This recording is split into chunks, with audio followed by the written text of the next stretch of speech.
오늘은 임승택 교수님의 초기 불교, 요가와 불교에 대해서 하겠습니다.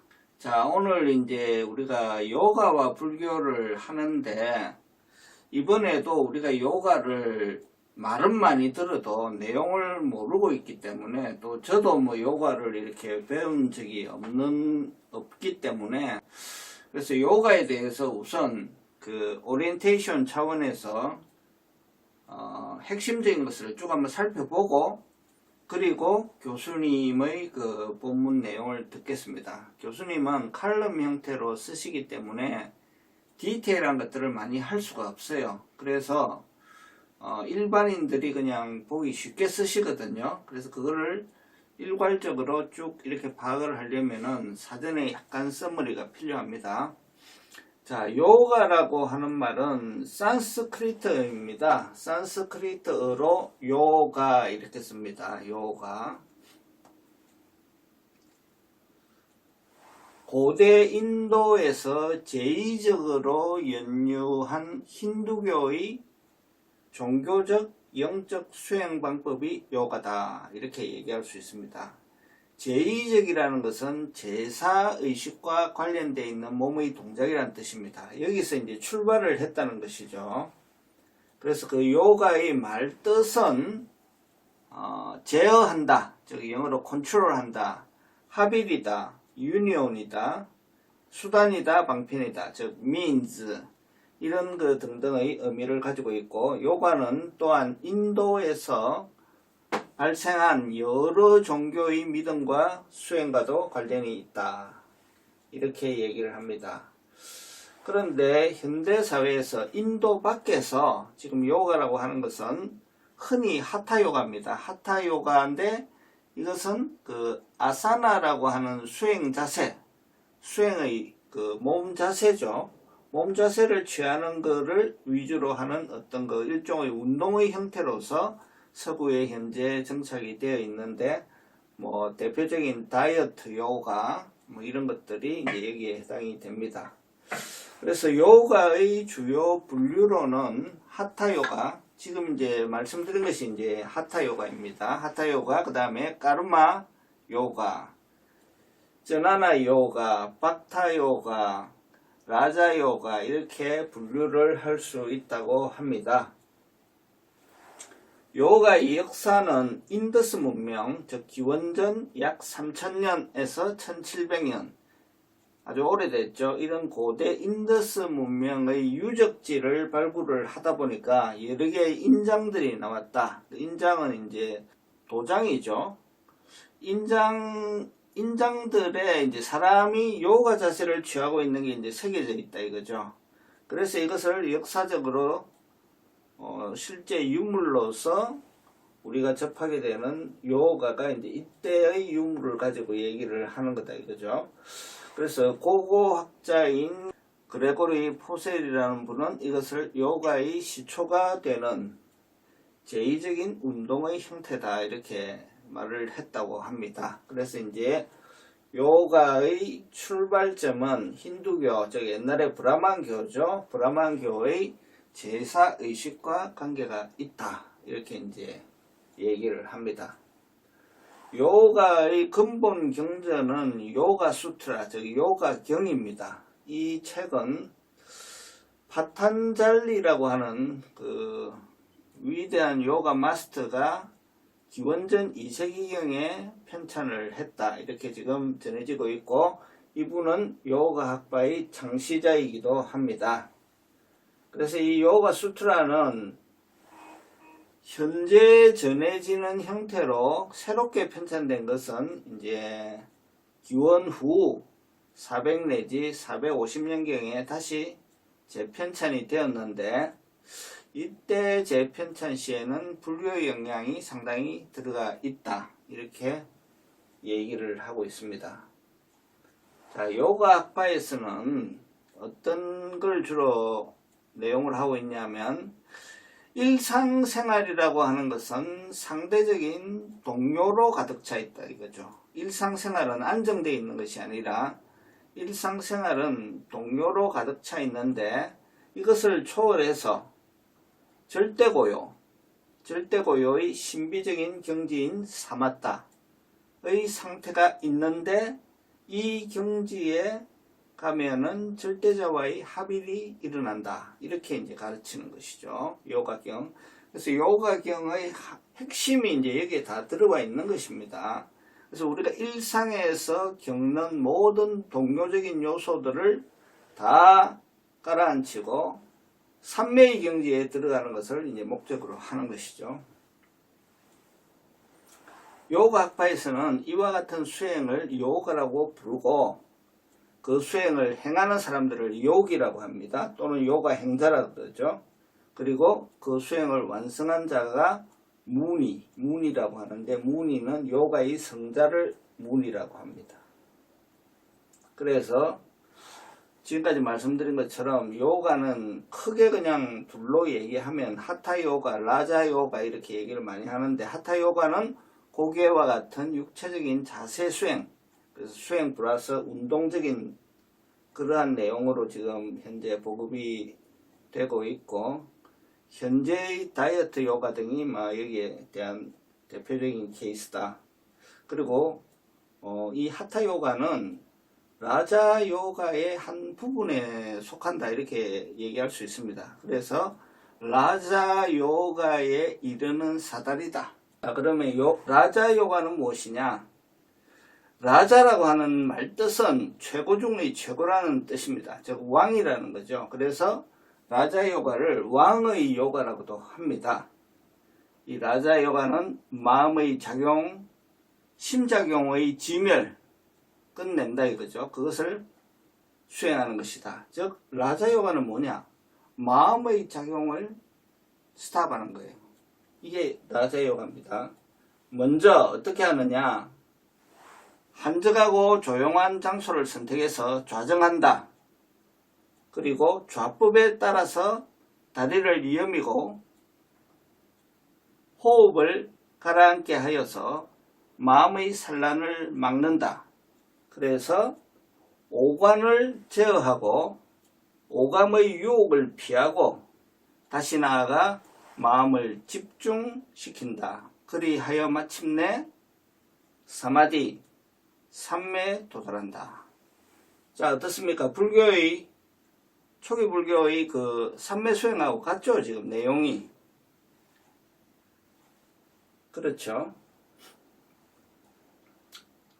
그래서 이제 요가와 불교는 관계가 있습니다. 왜 관계가 있느냐? 단적으로 표현해서 부처님, 즉 성불하기 전에 고타마 시타르타께서 출가하신 이후에 배우신 것이 요가거든요. 그래서 이 요가의 내용은 특히 그 수행 체계에 있어서 그 수행 방법에 있어서는 불교의 사선정, 팔선정에 굉장히 유사합니다. 그걸 알고 계셔야 되고요. 자, 내용을 한번 읽어볼게요. 불교의 선정 수행법은 요가의 바탕을 두었다. 딱 첫 마디부터 이제 이렇게 나오죠. 인도에서 불교 이전에 선정 수행법이 있었다면 그것은 요가밖에 없다. 그게 요가라는 겁니다. 실제로 스카모니 붓다는 요가의 숨을 멈추는 쿤바카를 반대하고 짧게 들이쉬고 길게 내쉬는 호흡법인 안반념법을 수용했다. 그래서 이것은 불교의 아나파나사티 수행에 그대로 수용이 된 것입니다. 그래서 이제 한자어로 들숨날숨에 대한 마음챙긴경을 한자말로 쓴 것이 안반수의경이죠. 그래서 이 안반수의법이 우리 불교의 사선정, 팔선정에도 그 호흡법으로, 팔선정은 아니죠. 호흡은 사선에서 끝나니까 색계사선정의 주요 호흡법이 안반념법, 이 안반념법을 불교에서도 수용을 한 것입니다. 출가 초기 수행자인 고타마 시타르타는 요가 수행자를 찾아서 수행하였으며 최고의 요가 수행자라고 불리우기도 하였다. 그래서 부처님께서도 요가 수행을 열심히 하셨고 그래서 당시의 최고의 경지까지 올라갔다. 그래서 알랄라 깔라마를 찾아가서 칠선전까지 배우시죠. 무소유 처전까지 배우십니다. 그리고 우타칼 라마푸타를 찾아가서 비상 비비상 처전까지 배우시죠.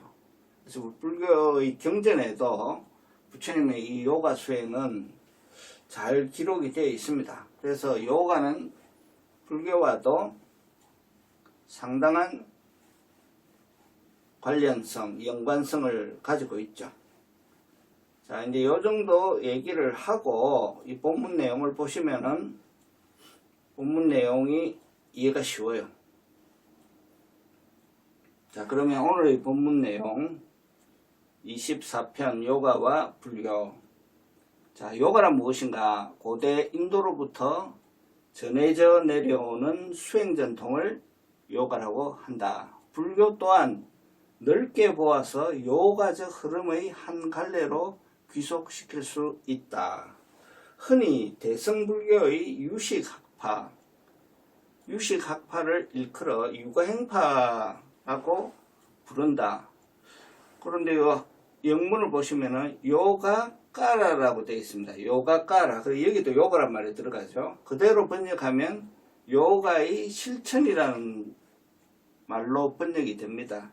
이러한 용례는 요가라는 명칭이 종교라든가 학파의 구분을 넘어서 일반적으로 통용되었음을 의미한다. 몸과 마음을 잘 다스려 이상적인 삶을 살고자 하는 모든 실천적 모색을 요가의 범위 안에 포함시킬 수 있다. 즉 요가라고 하는 것은 상당히 포괄적인 내용이다. 이렇게 얘기를 하고 있습니다. 그리고 이제 역사에 대해서 얘기가 나오죠. 요가는 5000년 전부터 행해져 왔던 듯하다. 예컨대 그 무렵의 인더스 문명 유물 가운데 요가 포즈를 취한 신상이 발견이 되었다. 이것은 그때부터 요가가 행해졌음을 시사한다. 한편 요가라는 말의 최초 용례는 기원전 5, 6세기경 그때 이제 우파니샤드 철학이 나왔죠. 우파니샤드의 문헌에 요가라는 단어 자체는 여기에 이제 처음 나온다고 합니다. 참나를 마차의 주인으로 이제 그 문헌의 내용을 이렇게 인용한 것입니다. 이제 내용을 살펴보면 이렇게 되어 있습니다. 참나를 마차의 주인으로 알고 육체를 마차로 알라. 지성을 마부로 알고 마음 기능을 고삐로 알라. 다섯의 감각기관을 말로 알고 그것의 대상을 말이 달리는 길로 알라. 이렇게 이제 쭉 나와 있고, 감각기관이 마음과 함께 쉬고 지성도 작용을 하지 않을 때 이것을 최고의 경지라고 한다. 이렇게 감관을 확고하게 억제하는 것을 요가라고 한다. 그러니까 이제 이게 그 근본적인 정신은 이제 여기서 나오는 거예요. 근본적인 정신을 이제 이렇게 지금 써놨죠. 그걸 보면은 이 내용 자체가 결국 라자요가의 그 핵심 사상에 속하는 것입니다. 자, 요가란 감관, 마음, 지성 등을 억제하여 동요가 없는 삼매에 이르는 것을 가리킨다. 이렇듯 외부적 여건에 동요하지 않도록 내면의 심리와 정서를 억제하고 다스리는 것이 요가의 원래 의미이다. 자, 지금 계속 반복되고 있기 때문에 그 의미를 잘 이해하실 것으로 믿습니다. 초기 불교 또한 이러한 요가의 가르침에 적지 않은 영향을 받았다. 출가 후 붓다는 당시 유명했던 수행자들을 찾아가 그들의 가르침을 경청했다. 아까 말씀드렸죠.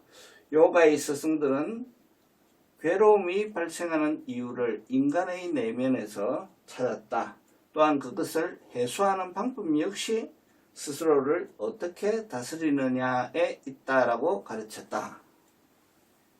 당시 붓다가 배웠던 요가의 방법들은 부정적인 사고와 정서를 가라앉히는 데 주력하였다. 예컨대 요가에서는 정서적 동요를 가라앉히는 방법의 하나로서 마시는 숨은 짧게 하고 내쉬는 숨은 길게 하는 호흡법을 가르쳤다. 혹은 특정한 대상을 지속적으로 떠올려서 거기에 몰입하는 방법을 제시한다. 가시나 수행 같은 겁니다.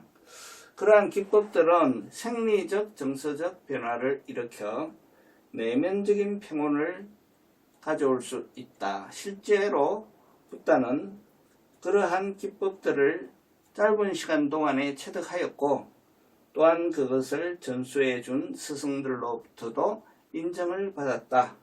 또 후대의 불교에서는 이와 같은 요가적인 명상을 사마타라고 이제 이름을 붙이는 겁니다. 사마타로 분류를 했다.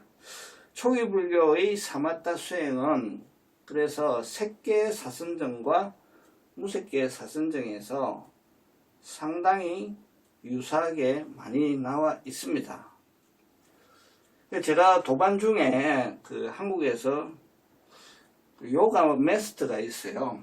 요가 마스터가 계신데 그분하고 통화를 좀 하려고 했는데 지금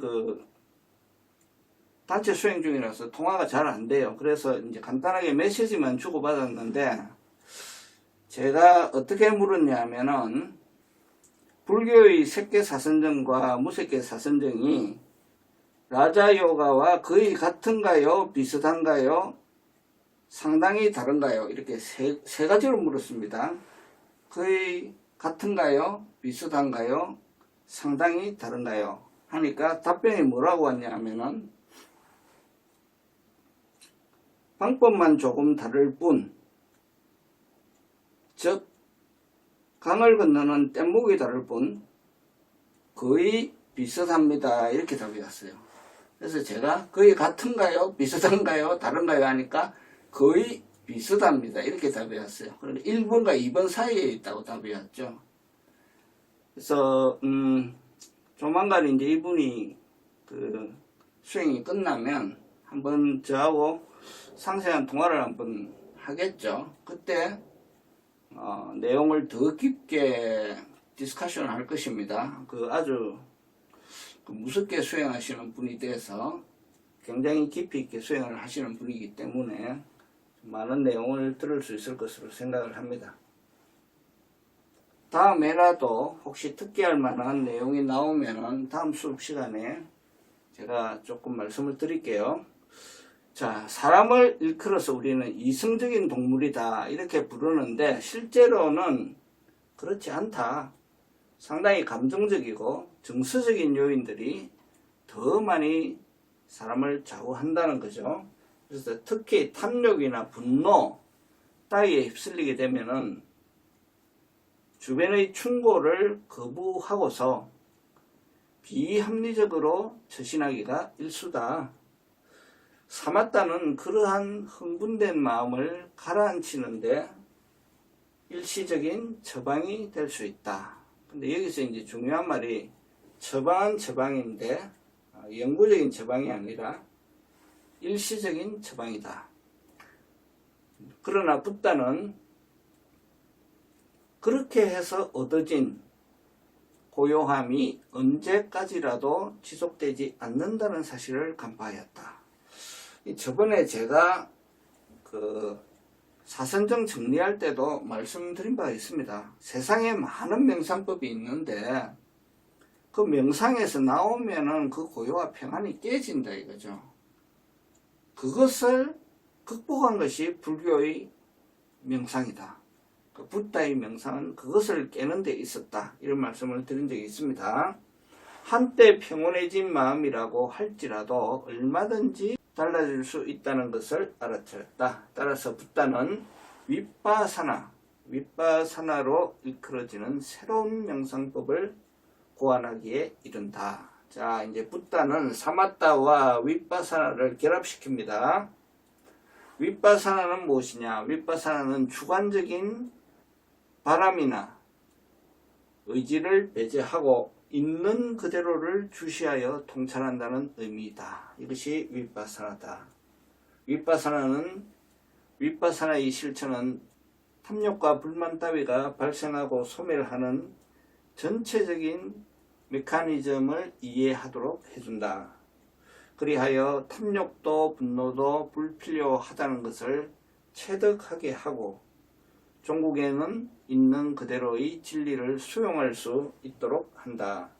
사성제 등의 가르침은 그러한 과정을 통해 얻게 되는 교리적 내용에 해당한다. 그래서 붓다의 명상은 사마타와 윗바사나를 결합한다 이거죠. 이러한 방식으로 윗바사나는 사마타를 통해서 얻어진 내면의 편안함을 확고하게 해줄 수 있다. 이와 같은 붓다의 방법은 큰 반향을 불러일으켰고 다른 종파의 명상에도 큰 영향을 미치게 된다. 이렇듯 초기 불교의 가르침은 요가라는 토양 위에서 발생하였지만 그것을 뛰어넘는 독특한 측면을 지닌다. 자, 이게 이제 말하고자 하는 핵심 요소죠. 출발은 요가의 토양에서 출발을 했고 그것을 이제 뛰어넘었다는 것이죠.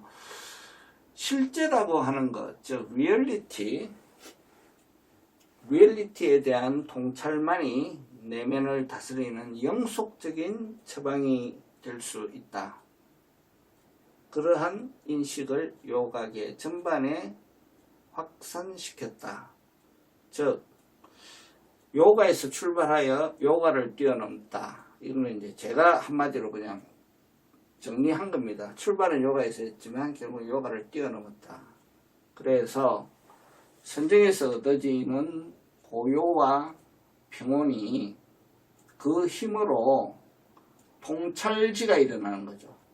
윗바사나에서 통찰지를 통해서 무상과 고와 무아를 꿰뚫음으로써 사성제를 확립하는 것입니다. 그리고 그 사성제를 확고하게 깨닫기 위해서 수행 방법에 선정 하나만 있는 것이 아니라, 즉 사마타 하나만 있는 것이 아니라 정견부터 시작하잖아요. 8정도. 정견부터 시작해서 정사유, 정어, 정업, 정명, 정정진, 정념, 정정 이렇게 부탁해서 8정도를 완성하신 것입니다. 그래서 불교의 초기 불교의 교학이 완성이 되는 거죠.